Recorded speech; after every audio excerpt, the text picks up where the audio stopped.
يا ربنا اعترفنا بأننا أقترفنا وآننا أسرفنا على لظى أسرفنا.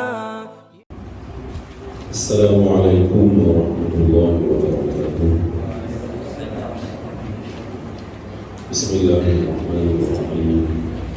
الحمد لله رب العالمين الرحمن الرحيم مالك يوم الدين إياك نعبد وإياك نستعين اهدنا الصراط المستقيم صراط الذين أنعمت عليهم غير المغضوب عليهم ولا الضالين.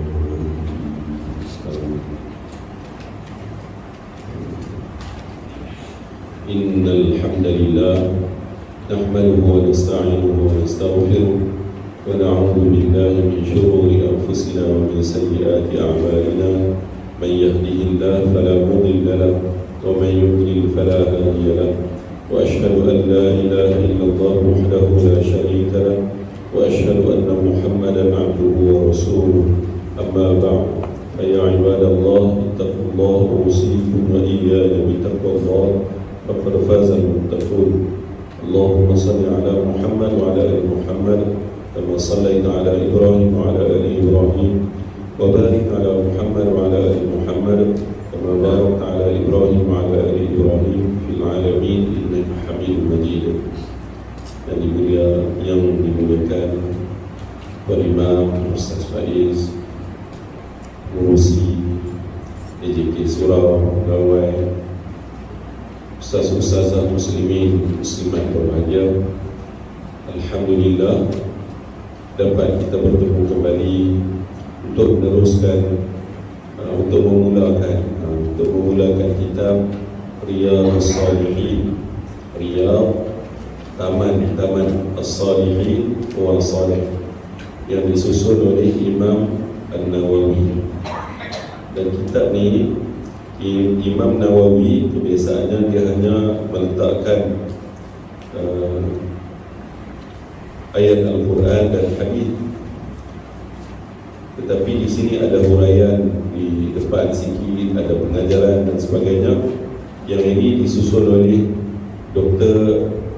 Abdul Wahab Muhammad Saleh, Allah yarham, pensyarah UKM. Sepatutnya ada 8 jilid, tapi saya bawa 6 jilid. Saya mencari, tak jumpa lagi jilid 7, 8 ni tak jumpa lagi. Tuan-tuan muslimin muslimat berbahagia, saya menggunakan Riyadhus Shalihin yang dikeluarkan oleh Jakib, sebab dia menggunakan bahasa kita. Ada juga di pasaran Riyadhus Shalihin, tapi banyak yang di Indonesia. Saya pakai yang dikeluarkan oleh Jakib. Tuan-tuan muslimin muslimat berbahagia, ada eloknya kalau sekiranya kita hadirkan Al-Fatihah kepada pengarang, kepada orang yang berjasa kepada kita. Mudah-mudahan kita mendapat keberkatan daripada tulisan yang dibukakan kepada kita. Ala hadhihi Al-Fatihah. A'udzu billahi minasyaitonir rajim. Bismillahirrahmanirrahim. Alhamdulillahi rabbil alamin. Ar-Rahmanir Rahim. Maliki yaumiddin. Iyyaka na'budu wa iyyaka nasta'in. Ihdinas siratal mustaqim. Siratal ladzina an'amta 'alaihim ghairil maghdubi 'alaihim waladdallin. Allahumma ighfir lahum warhamhum wa'afihim wa'fu 'anhum. Qala al-musannif rahimahullah, kata pengarang, Babul Ikhlas, bab ikhlas. Ikhlas adalah amalan hati. Ikhlas membawa maksud beramal dengan niat semata-mata untuk mendapat keredaan Allah dan ganjaran yang dijanjikan. Ia adalah syarat diterima amalan, kerana Allah hanya menerima amalan yang dilakukan kerananya semata-mata. Baik, jadi ikhlas ni ialah melakukan ibadah, melakukan apa saja kerana Allah. Kita naik motor kerana Allah, kita bekerja kerana Allah, kita belajar kerana Allah, kita mandi kerana Allah, kita pakai jam kerana Allah, kita bercakap kerana Allah, kita diam pun kerana Allah. Jadi kalau semua perkara yang kita buat kerana Allah, itulah ikhlas kita kepada Allah Subhanahu wa ta'ala. Dan akhirnya dia akan pergi macam mana pengakuan kita setiap hari, inna salati wa nusuki wa mahyaya wa mamati lillahi rabbil alamin. Hidup mati kita ni semua untuk Allah. Baik, berniat dengan ikhlas bagi semua amalan adalah perkara asas dalam Islam, sama ada perkataan atau perbuatan zahir dan batin. Sama ada perkataan amalan itu, amalan perkataan kita bercakap kerana Allah, atau perbuatan kita buat sesuatu kerana Allah, zahir dan batin. Perkara ini diterangkan di dalam Al-Quran. Contohnya firman Allah Subhanahu wa ta'ala, a'udzu billahi minasyaitonir rajim, wa ma umiru illa liya'budullaha mukhlishina lahud-din hunafa'a wa yuqimus salata wa yu'tuz zakata wa dzalika dinul qayyimah. Suratul Bayyinah ayat 5. Maksud ayat, padahal mereka tidak diperintahkan melainkan supaya menyembah Allah dengan mengikhlaskan ibadah kepadanya, lagi tetap teguh di atas tauhid, dan supaya mereka mendirikan sembahyang serta memberi zakat, dan yang demikian itulah agama yang benar.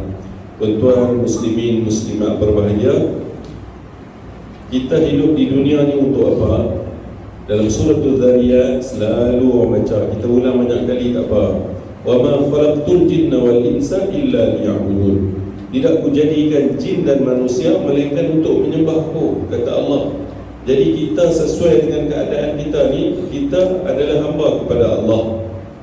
Laqad khalaqnal insana fi ahsani taqwim. Allah jadikan kita ni sebaik-baik kejadian, banding dengan apa pun kita lah yang hebat. Kalau banding kekuatan, kita kalah kepada gajah, tapi dengan fikiran kita boleh menguasai gajah. Kita dengan besi kena hentak kuat teruk, tapi kita boleh dengan kecerdasan akal yang Allah bagi, kita boleh menguasai besi, kita boleh buat kapal terbang, kita boleh buat bangunan, kita boleh buat macam-macam.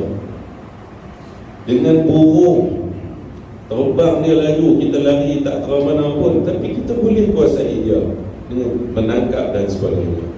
Tuan-tuan muslimin muslimat berbahagia, dengan semua yang ada ni, Allah permudahkan semua untuk kita. Sesuailah kita menjadi hamba kepada Allah. Kita nak buat apa-apa mudah, senang kita nak buat apa, Allah permudah semua sekali. Tuan-tuan muslimin muslimat berbahagia, kemudian dalam ayat ini kita tengok sikit bagaimana Allah Subhanahu wa ta'ala sebut, wa yuqimus salat wa yutuz zakat. Selalu tak dipisahkan, selalunya di rangkai kan. Dia kata apa? Rangkai sekali, semayang, zakat. Kadang-kadang orang kita dia semayang tak ada masalah, tapi bab zakat ni dia senyap sikit. Orang tanya zakat yang keluar lagi, tak apa, tak apa, 10 tahun dah kerja tak pernah keluar zakat. Jadi kita kena habang kat anak-anak kita, dia kerja je RM1,025. Hak orang miskin, hak orang lain, bukan hak dia. Tapi Allah wajibkan, Allah paksa dia. Sebab apa? Sebab Allah nak bagi pahala kat dia. Tuan-tuan, kalau tuan-tuan kerja RM1,000 dapat RM25 keluarkan sebagai zakat. Dengan lah ni tak ada apa, kita ada duit, tengok-tengok ada RM25 kita bagi kat orang, ataupun kita masuk dalam tabung surau. Mana besar pahala dia? Tentulah besar pahala zakat. Zakat ni wajib, sedekah infak ni sunat, jauh beza. Jadi Allah Subhanahu wa ta'ala menetapkan segala-galanya adalah untuk kemudahan kita. Bila kita solat, bila kita keluar zakat, akhirat nanti kita akan seronok mendapat ganjaran daripada Allah Subhanahu wa ta'ala. Tuan-tuan muslimin muslimat berbahagia, wallahu a'lam. Kita pergi ayat seterusnya. Minta maaf tuan-tuan, saya kena buka sikit.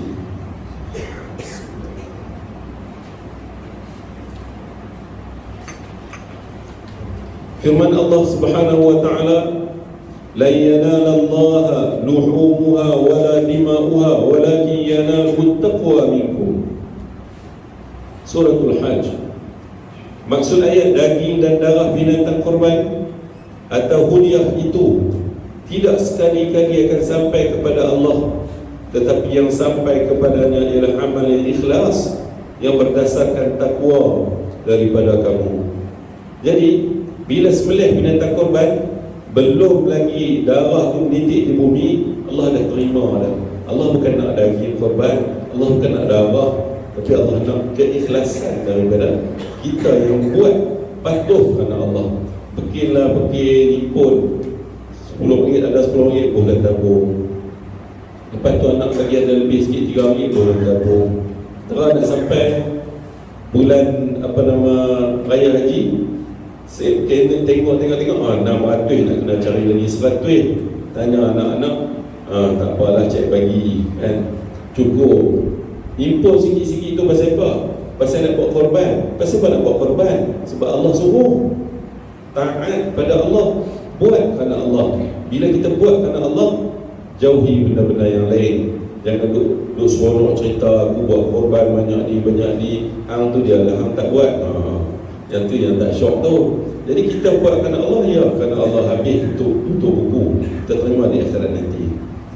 Tuan-tuan tengok di bawah tu, ayat ini menolak perbuatan masyarakat jahiliah yang melomor-lomor Kaabah dengan darah unta.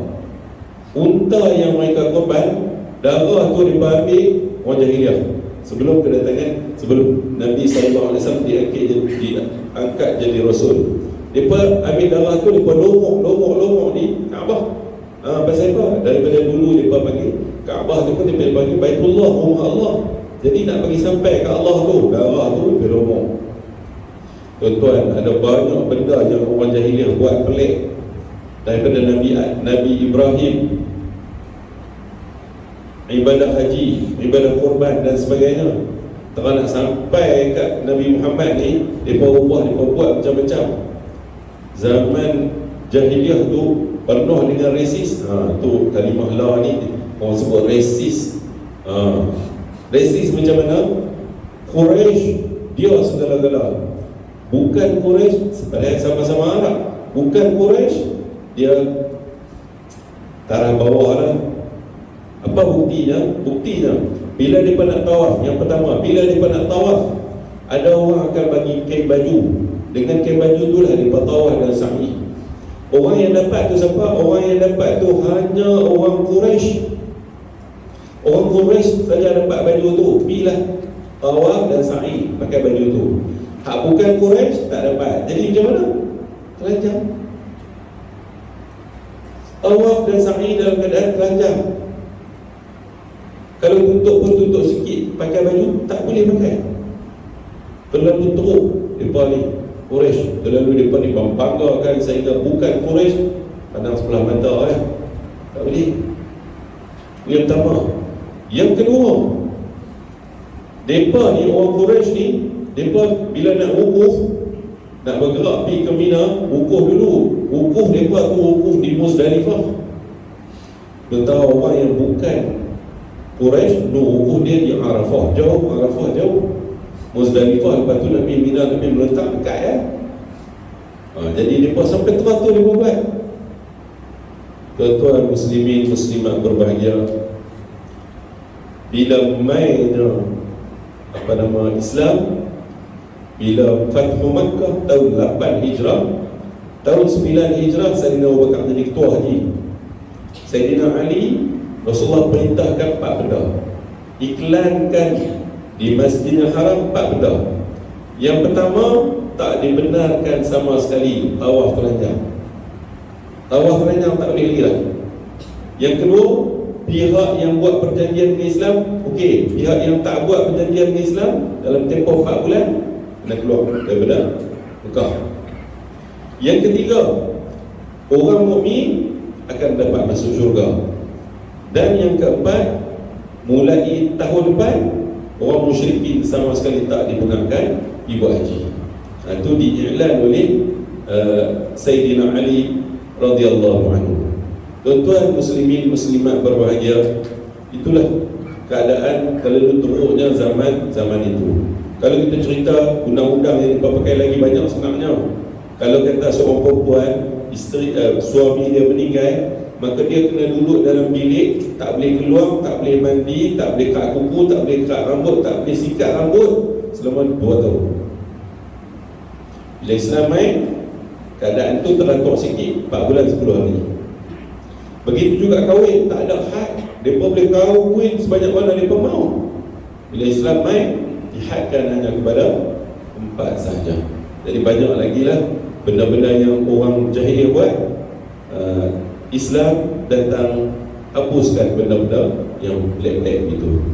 Tuan-tuan muslimin muslimat berbahagia, terus lagi firman Allah Ta'ala, a'udzubillahi minasyaitonir rajim, qul in tukhfu ma fi sudurikum aw tubduhu ya'lamu Allah wa ya'lamu ma fis samawati wa ma fil ard wallahu ala kulli syai'in qadir. Katakanlah wahai Muhammad, jika kamu sembunyikan apa yang ada di dalam dada kamu, apa yang kita niat, apa yang kita fikir, semua tu kalau kita nyatakan, kita bercakap kat mulut, kita nyatakan, kita tak nyatakan, tapi dia ada dalam hati kita. Atau kamu melahirkan, kita bercakap, nescaya Allah mengetahuinya.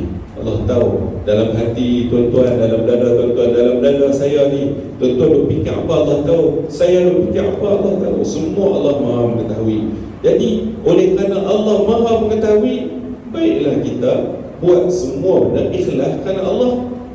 Kalau kita berfikir benda lain, ikhlas tak berapa ikhlas, kalau ikhlas sikit dia ada ulama bincang ke isyraqun niyyah, dia bercampur. Pergi masjid pasal apa? Pergi masjid pasal nak pergi sembahyang, tapi nak buat kawan naknya, dia nak bagi projek adalah 10,000 projek tu. Kalau aku tak pergi melepas.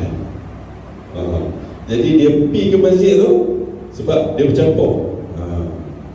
Jadi sebagian ulama kata dia terima tapi pahala yang sangat rendah lah. Tuan-tuan muslimin muslimat berbahagia, baik, daripada ayat-ayat yang tersebut dapatlah difahami bahawa betapa pentingnya niat. Niat tu penting. Ikhlas kerana Allah. Kita tak ikhlas pun Allah tahu. Tapi setengah orang dia jadi pelik. Daripada tak ikhlas, baik tak usah buat. Tak usah buat confirm kan. Benda-benda wajib, sembahyang, zakat apa semua, dia kata daripada tak ikhlas, baik tak usah buat. Tak usah buat dan tentu dah neraka.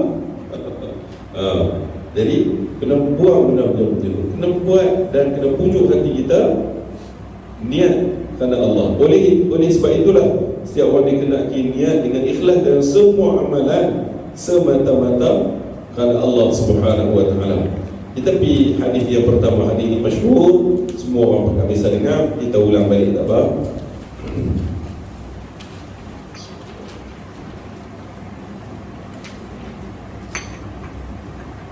وعن أمير المؤمنين أبي حفص عمر بن الخطاب بن نفيل بن عبد العزى بن رياح بن عبد الله بن قرب بن رزاح بن عدي بن كعب بن لؤي بن غالب القرشي العلوي رضي الله عنه قال سمعت رسول الله صلى الله عليه وسلم يقول إنما الأعمال بالنيات وإنما لكل امرئ ما نوى فمن كانت هجرته إلى الله ورسوله فهجرته إلى الله ورسوله ومن كانت هجرته لدنيا يصيبها أو امرأة ينكحها فهجرته إلى ما هاجر إليه muttafaqun alaih.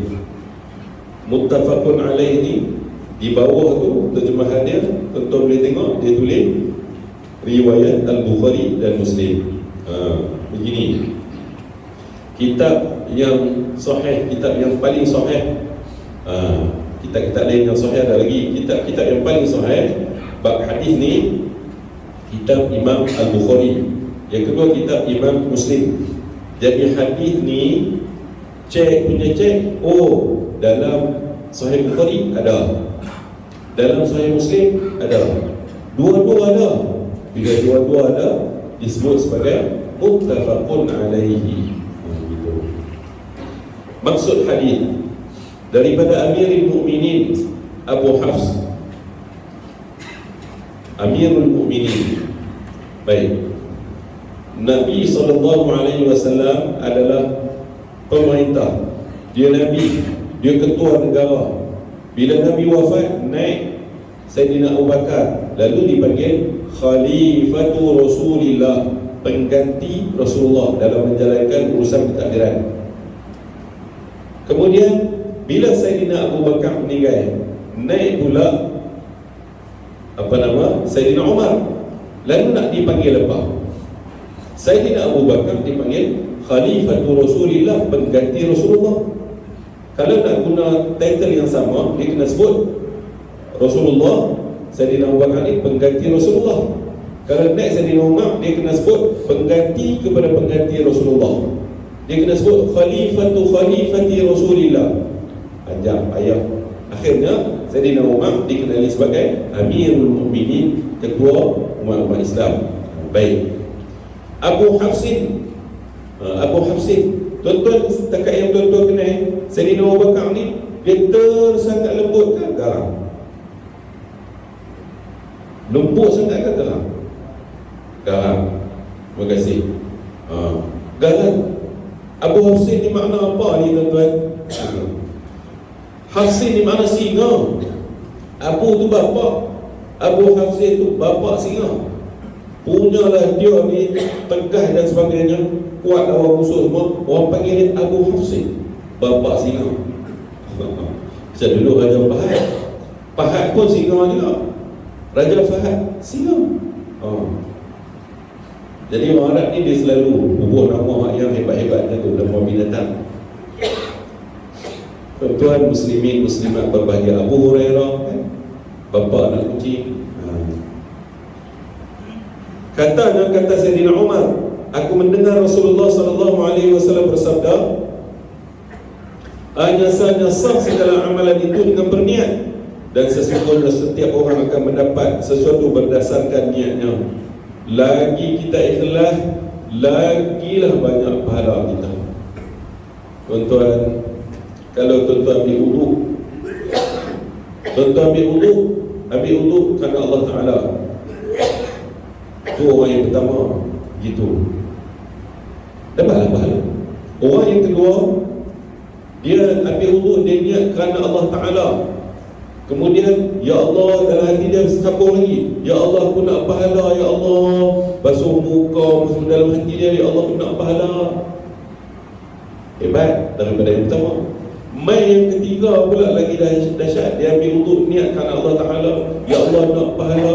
Bila basuh tangan, ya Allah, hapuskanlah segala dosa-dosa tangan aku. Basuh muka, ya Allah, hapuskanlah dosa-dosa muka aku.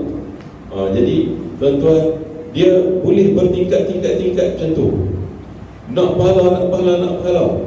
Kita bantu mak ayah, ya bantu mak ayah berpahala. Tapi kalau kita bantu mak ayah, kita niat, ya Allah, aku nak pahala sebab bantu mak ayah, lagilah besar pahalanya. Allahu Akbar. Tuan-tuan, dahsyatnya niat ni dahsyat. Baik. Kemudian Nabi kata, sesiapa yang berhijrah dengan niat kerana Allah, waktu dulu wajib, Nabi perintah, Allah perintah wajib hijrah daripada Mekah pergi Madinah. Wajib perintah, wajib hijrah. Sesiapa yang berhijrah dengan niat kerana Allah dan Rasulnya, maka hijrah itu diterima oleh Allah dan Rasulnya. Sesiapa berhijrah kerana dunia yang dicarinya, dia berhijrah tu, sana tempat baru, boleh kot, di sini aku tak ada rumah, aku pergi tempat baru bagi aku boleh berniaga, aku boleh beli rumah, boleh beli letak. Kalau dia fikir itu, dia dapat yang tu. Atau kerana wanita yang akan dikahwininya, dia kata, alah, dia tu dah hijrah pergi Madinah dah, aku pun nak kena pergi lah, aku nak kahwin dengan dia, tidak melepas aku, ikut sama hijrah. Maka hijrahnya itu akan menghasilkan sesuatu selaras dengan niat hijrahnya. Kalau dia niat hijrah kerana Allah, dia akan dapat pahala daripada Allah Subhanahu Wa Taala. Niat kerana dunia, dia akan dapat dunia dia. Kerana Allah belum tentu. Niat kerana nak perempuan berhijrah, dia akan dapat perempuan tu. Tuan-tuan muslimin muslimat berbahagia. Jadi di sini, di bawah tu dia tulis, dari sudut bahasa niat ialah qasad atau sengaja. Manakala dari sudut syarak ialah qasad, yakni sengaja. Tuan-tuan dulu kan, sengaja melakukan sesuatu perbuatan beserta dengan niat melakukannya. Terjatuh perkataan tu. Qasad, tak ada niat lah. Qasad dah ada depan tu, tak apa betul. Beserta dengan melakukannya. Dia kalau niat saja, orang panggil angan-angan, niat saya tak buat, ayam ni kalau aku minum sedap juga, tak minum. Dia duk berangan nak minum ayam, tapi dia tak minum. Kalau dia ambil minum, tu baru niat lah, beserta dengan amalan. Sebab tu kita solat pun Allahu Akbar. Niat dengan perbuatan tu mesti serentak. Ada beberapa perkara yang boleh tak serentak. Apa dia? Contohnya puasa. Bila kita mula puasa? Bila masuk waktu subuh. Tapi kita niat bila? Lepas isyak kita niat lah. Macam buat kita niat awal? Dibolehkan. Sebab apa? Susah. Semua orang kena bangun, tunggu tak Allah, semua pegang niat. Siapa tak boleh tidur, siapa tidur tak sah. Tak jadi gitu. Maknanya boleh niat awal. Sebab tu, tuan-tuan muslimin muslimat berbahagia, yang tu tuan-tuan dengar banyak kali dah. Jadi kita pergi ke yang kedua, hadis yang kedua. Wa'an ummil mu'minin Ummi Abdillah Aisyah radhiyallahu anha qalat qala Rasulullah sallallahu alaihi wasallam yaghzu jayshanil Ka'bah. Jadi kalau cara nak baca, kalaulah yang di Quran, ni bukan Quran, Jayshun al-Ka'bah. Jadi kena letak nun kecil di bawah. Yaghzu jayshunil Ka'bah. Fa idza kanu bi bayda min al-ardi yukhsafu bi awwalihim wa akhirihim. Qalat qultu ya Rasulullah kaifa yukhsafu bi awwalihim wa akhirihim wa fihim aswaquhum wa man laysa minhum. Qala yukhsafu bi awwalihim wa akhirihim thumma yub'athuna ala niyyatihim. Muttafaqun alaih. Hadha lafzul Bukhari. Daripada Ummul Mukminin Ummu Abdillah Aisyah. Tuan-tuan, Sayyidatina Aisyah ada anak ke tak? Dengan Rasulullah tak ada. Sayyidatina Aisyah adalah isteri Rasulullah, tak pernah kahwin dengan orang lain. Tapi kenapa dia tulis itu Ummu Abdillah, Mak Abdullah? Sebabnya begini. Sebab Sayyidatina Aisyah, dia ambil anak saudara dia, iaitu anak kepada Abdullah bin Zubair dengan Asma binti Abi Bakar, kakak dia. Asma binti Abi Bakar, kakak Sayyidatina Aisyah, kakak mak lain. Jadi apa nama, dia ambil Abdullah bin Zubair tu duduk dengan dia, lalu dia dikenali dengan Ummu Abdillah, Mak Abdullah. Aisyah radhiyallahu anha katanya, Rasulullah bersabda, sepasukan tentera menyerang Kaabah. Benda ni tak berlaku lagi, tapi Rasulullah abang, nanti ini akan berlaku. Sepasukan tentera menyerang Kaabah. Apabila mereka berada di satu kawasan lapang. Satu kawasan lapang ni Baida nama dia. Kanu bi Baida'a minal ard. Tiba-tiba mereka dibinasakan seluruhnya. Bumi telan dia bah. Sayyidatina Aisyah berkata, Baida tu satu nama pekan. Zaman lah ni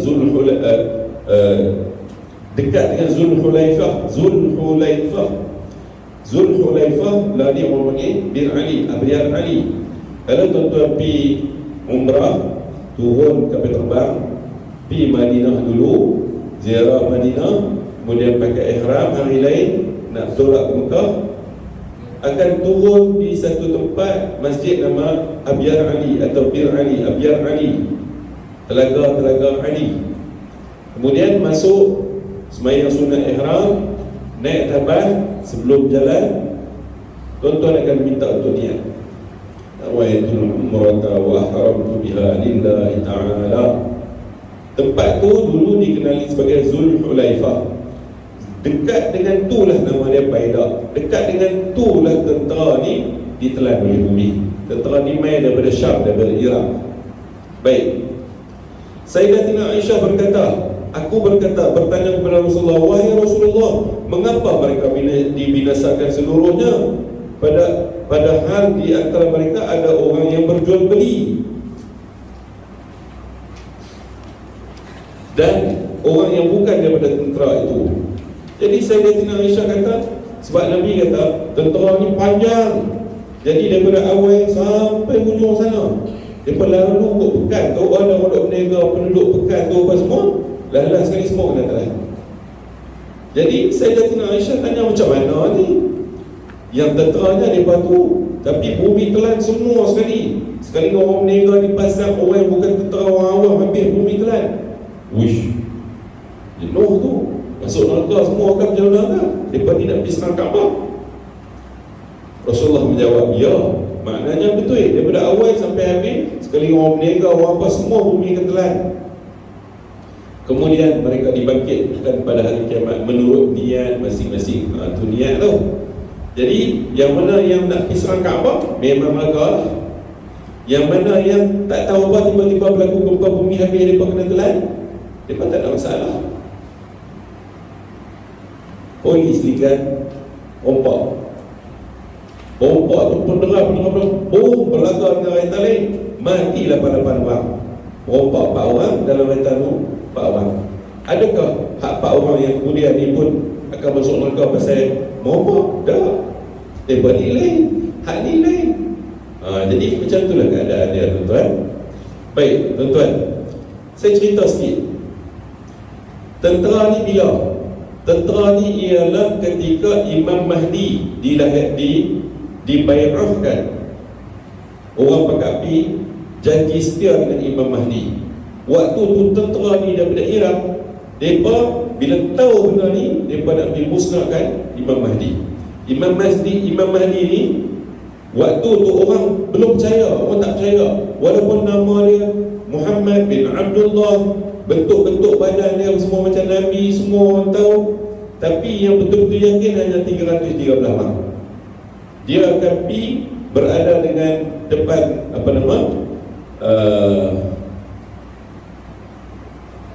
saya baca hadis ni. Hadis riwayat Abu Dawud, saya baca maksud. Bakal berlaku perselisihan saat kematian khalifah. Lalu muncul seorang lelaki, yakni Imam Mahdi, daripada Madinah lari ke Mekah. Dia pergi ke Mekah. Kemudian dia didatangi oleh penduduk Mekah, lalu membawanya keluar dari rumah. Orang pakat pergi cari, inilah Imam Mahdi, bawa dia. Bawa, lalu dia dibairahkan di antara Hajarul Aswad dengan makam Ibrahim. Pakat pergi tentu. Dalam hadis ini kata, lalu bumi menelan mereka ketika mereka sampai di Baida. Yang ni betul lah yang hadis kita kata ni. Jadi apabila manusia melihat peristiwa itu, peristiwa bumi telan, tentera yang nak musnahkan Kaabah, nak perang dengan Imam Mahdi ini di Baida, datanglah para manusia daripada Syam dan pasukan daripada Iraq memberi bai'ah. Maknanya masing-masing bila dah tengok berlaku sungguh sebagaimana hadis sebut, bumi telan kumpulan tentera ni, barulah mereka yakin, oh yang itulah Imam Mahdi yang senang, jom kita pergi. Tuan muslimin muslimat berbahagia. Jadi lah ni tak perlulah kita pergi cari lah apa semua, tak perlu. Dia ada tanda-tanda dia. Tanda besar dia tu, tentera daripada Iraq pergi nak serang Mekah, nak musnahkan Kaabah, nak musnahkan Imam Mahdi, lalu bumi akan telan mereka. Bila telan mereka dekat Masjid Bir Ali itu, Hulaifah, yakinlah yang tu betul. Pasal apa? Ada hadis cerita. Jadi kembali balik pada niat tu. Jadi nak ceritanya ialah tentera tu saja yang akan masuk neraka.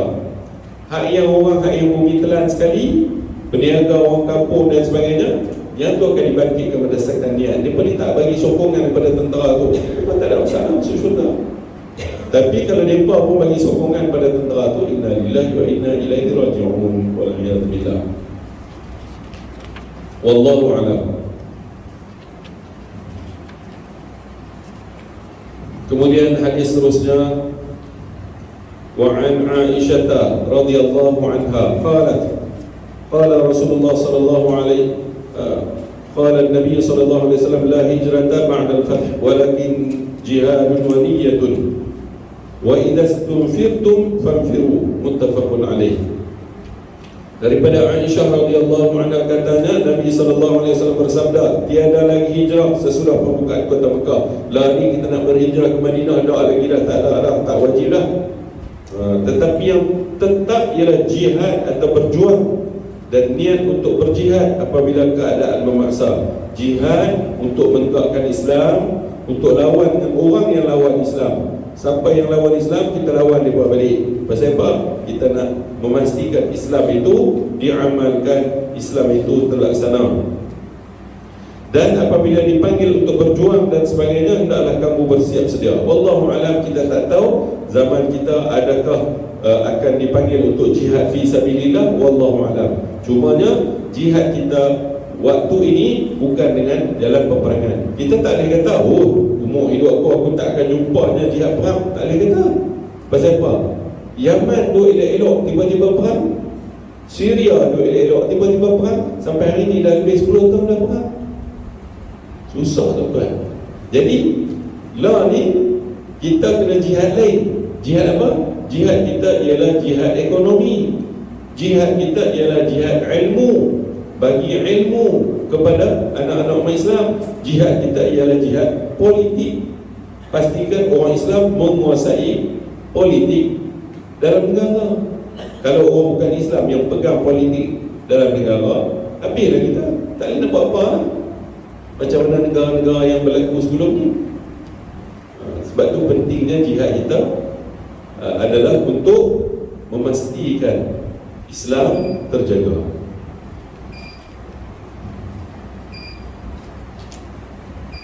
Ada dua hadis ni, boleh buat sikit. Ya, tak boleh 9 ni. Baik, hadis 2 ni, masa main minggu lepas saya ada sebut mengenai hadis pencet. Yang ni sebenarnya pun hadis pencet. Mari kita baca. Saya baca maksud dia. Tuan-tuan muslimin muslimat berbahagia, pencet ni macam mana? Pencet ni orang yang dah kerja, bila dia dah tak ada, dia dapat juga duit gaji, duit pencet dia. Gitu. Hadis, maksud hadis yang keempat, saya baca maksud aja.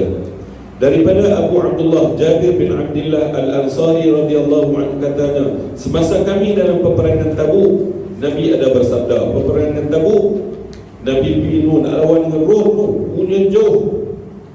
Saya tengok Google Map, jarak dia daripada Madinah nak pergi Tabuk tu ialah daripada Al-Aqsa pergi Johor Bahru. Kenderaan tak cukup.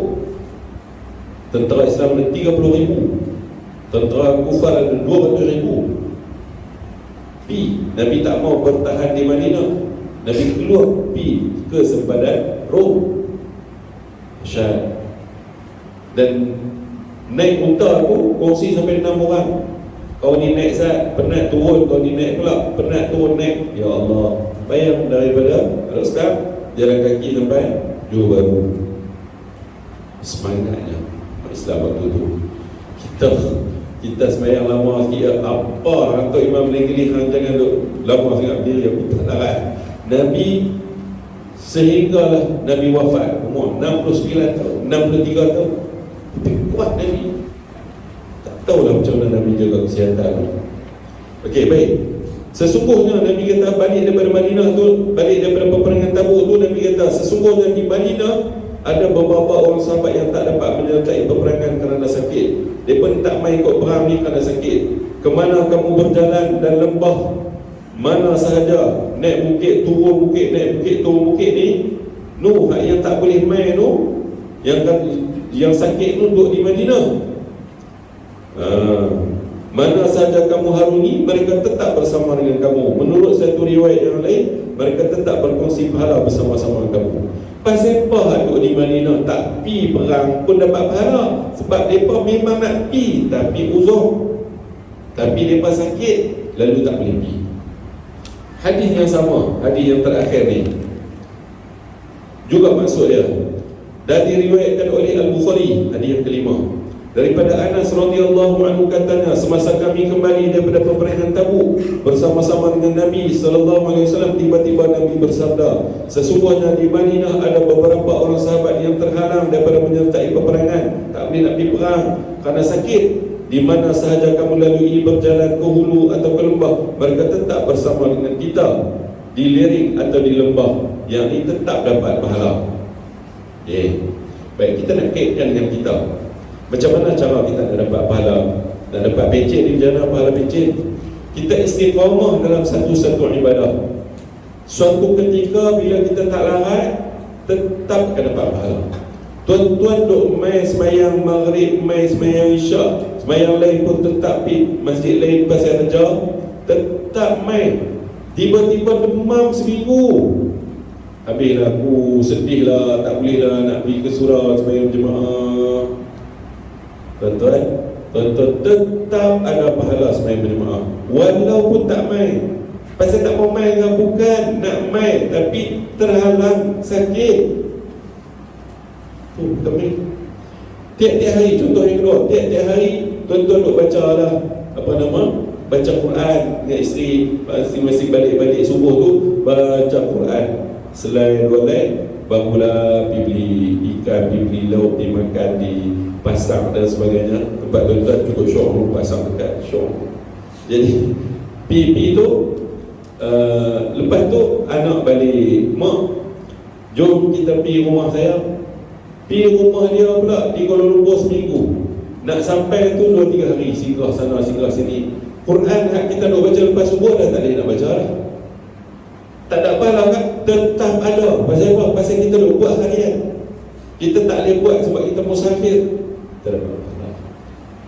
Ustaz kata ni betul kan? Mari saya baca hadis kat tuan-tuan. Innal abdal muslima, sesungguhnya seorang hamba muslim, idza marida, bila dia sakit, aw safara, atau dia bermusafir, kutiba lahu minal ajri, akan ditulis pahala baginya, kama kana ya'malu muqiman sahihan, sebagaimana dia selalu beramal waktu dia tidak bermusafir, waktu dia sihat. Waktu sihat mai sembahyang jemaah, waktu sihat mai sembahyang jemaah. Allah nak uji, sakit 2 bulan ke 3 bulan ke 3 tahun ke sakit, tak boleh main, setiap hari, setiap waktu tetap akan dapat. Untuk orang yang istiqamah. Kalau orang yang tak istiqamah, dia sembahyang pun tak, lepas tu dia sakit, tak ada. Kita ada main ni, bila kita sakit tetap akan dapat.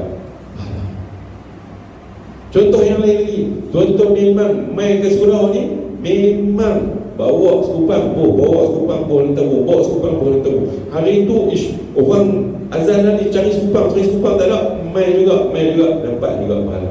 Bukan tuan-tuan tak mau pergi, memang nak pergi tapi tak ada, cari tak jumpa, nak main sembahyang cepat ni. Allah Maha Pemurah, Allah Maha Pemurah. Sebab tu orang-orang tok-tok bulu sebut inilah hadis pencen. Kita kerja cikgu, kerja TNB. Dulu LLM, TNB tak ada pencen, LLM kan. Kerja.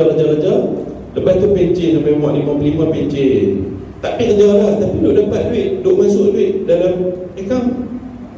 Kita tak baca dah Quran tiap-tiap pagi pasal anak bawa pergi sana berjalan sini. Kita duk usaha hati, aku tak ada nak baca tiap-tiap hari, aku duk baca ni, tetap juga dapat. Tuan-tuan, istiqamah ni penting. Sebagai yang terakhir, saya nak cerita, ada seorang kawan saya, pak dia duduk di rumah, balik pada surau tu, duduk di rumah. Lepas tu berasa nak tidur. Dia tidur ni tu, dah tahu kawan-kawan dah lalu keluar, tak keluar, kawan-kawan main. Kawan-kawan main sembang, dia tidur atas ni apa nama? Tilam. Lepas tu dia panggil anak dia. Nama saya tak tahu lah, contohlah kita kata Aminah, main sah. Hampir ambil kain. Dia ambil kain, tutup TV. Dia main dah. Anak dia, dia cakap apa ni? Ambil juga buat, dia dah yang suruh buat. Tak lama kawan-kawan duk ada lagi. Duk Ustaz, habis umur mati. Seolah-olah dia tahu. Tu yang suruh anak dia ambil, tutup benda yang lama lah kita kata di rumah dia waktu tu, TV tu. Tutup TV. Macam mana dia boleh tahu? Saya kata, ya Allah, saya kata, apa amalan ayah ni, dia kata dia ni daripada dia kecil, dia nampak mak dengan ayah dia tiap-tiap subuh naik motor pergi semayang. Lepas semayang balik rumah baca Yasin setiap hari. Lepas semayang baca Yasin dulu, lepas habis Yasin barulah mak dia pergi dapur, ayah dia pergi beli apa. Setiap hari macam tu sampai habis rumah. Dia kata, yang saya nak abang apa? Saya nak abang istiqamah atas ibadah yang sunat, istiqamah ibadah yang wajib, istiqamah semayang malam, tuntut istiqamah. Hari tu tak jaga, dapat semua tu juga. Tuan-tuan muslimin muslimat berbahagia, kesimpulan daripada apa yang kita belajar malam ni ialah niat kerana Allah. Kita bukan nak tunjuk kat orang, kita bukan nak tunjuk champion, kita bukan nak tunjuk kita lebay, kita bukan nak tunjuk apa, aku kerana Allah. Awal-awal sampai buka lampu, buka aircon, apa semua semayang sunat, orang duk perhati, orang puji tak puji, peduli lah, aku buat kerana Allah. Lepas tu main, kan kadang-kadang orang kita ni ajak orang muda, dia baru main, kawan dia beli dia, taubat dah kan? Jangan peduli, main kau, ajak orang, supaya kita sama-sama main, kita buat apa yang Nabi SAW buat. Nabi dulu semayang berjemaah, kita hidupkan semayang berjemaah. Nabi dulu semayang pakai apa nama pakai, kita pakai kuliah. Nabi dulu sikap awak, kita sikap awak. Nabi dulu cakap baik dengan awak, kita cakap baik dengan awak. Nabi dulu, semua yang Nabi buat kita ikut. Bila kita hidup cara yang Nabi tunjuk, insya-Allah bila kita balik sampai saja فَإِذَا جَاءَ أَجَلُهُمْ لَا يَسْتَأْخِرُونَ سَاعَةً وَلَا يَسْتَقْدِمُونَ.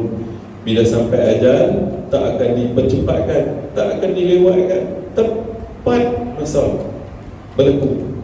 Waktu tu kita dah bersedia, kita tak akan menyesal. Sebab setiap hari kita dah buat ibadah, kita dah daripada dulu kita istiqamah, tetap istiqamah. Bila sampai masa dia, nak buat macam mana? Takut lah Ustaz, takut. Tapi orang yang beriman, belajar seminit dua lagi. Tapi orang yang beriman, innal ladzina qalu rabbuna Allah, sesungguhnya orang yang berkata Tuhanku ialah Allah, thumma istaqamu, kemudian dia istiqamah sungguh-sungguh atas amalan kerana Allah, istiqamah dekat nak mati, tatanazzalu alaihimul malaikah, malaikat rahmat akan turun main duduk dekat dia. Malaikat main buat apa? Alla takhafu wa la tahzanu, jangan takut. Mau tak takut nak pergi tempat kita tak pernah pergi, kubur alam barzakh kita tak pernah pergi. Jadi kita nak pergi takut, wala alla takhafu wa la tahzanu, dan jangan duka cita. Awak tak duka cita nak tinggal anak isteri, nak tinggal rumah, nak tinggal peta, duka cita. Tapi malaikat yang pujuk, hanya dengan takut, hanya dengan duka cita. Tapi wa abshiru bil jannati allati kuntum tu'adun, dapatkanlah khabar gembira, syurga nanti kamu. Itu untuk orang yang istiqamah. Insya-Allah kita akan istiqamah dalam amal ibadah kerana Allah Subhanahu wa taala. Mudah-mudahan kita seronok berjumpa dengan Allah Subhanahu wa taala. Itu yang mampu saya sampaikan. Saya minta maaf terlalu ada lebih kurang 10 minit, dan mudah-mudahan kalau saya silap betul-betul saya mudah-mudahan kita dapat manfaat. Bismillahirrahmanirrahim. Alhamdulillahirabbil alamin, wassalatu wassalamu ala sayyidil mursalin wa ala alihi wa sahbihi ajma'in. Allahumma faqihna fid din wa 'allimna at-ta'wil wa ihdina siratal mustaqim. Rabbana hab lana min azwajina wa dhurriyyatina qurrata a'yunin waj'alna lil muttaqina imama. Rabbana hab lana min azwajina wa dhurriyyatina qurrata a'yunin waj'alna lil muttaqina imama. Rabbana atina fid dunya hasanatan wa fil akhirati hasanatan wa qina adzaban nar wa adkhilna al jannata ma'al abrar ya aziz ya ghafar ya rabbal alamin. Wa sallallahu wa sallam alaihi walhamdulillahi rabbil alamin. Terima kasih atas perhatian. Barakallahu fikum. Assalamualaikum warahmatullahi wabarakatuh.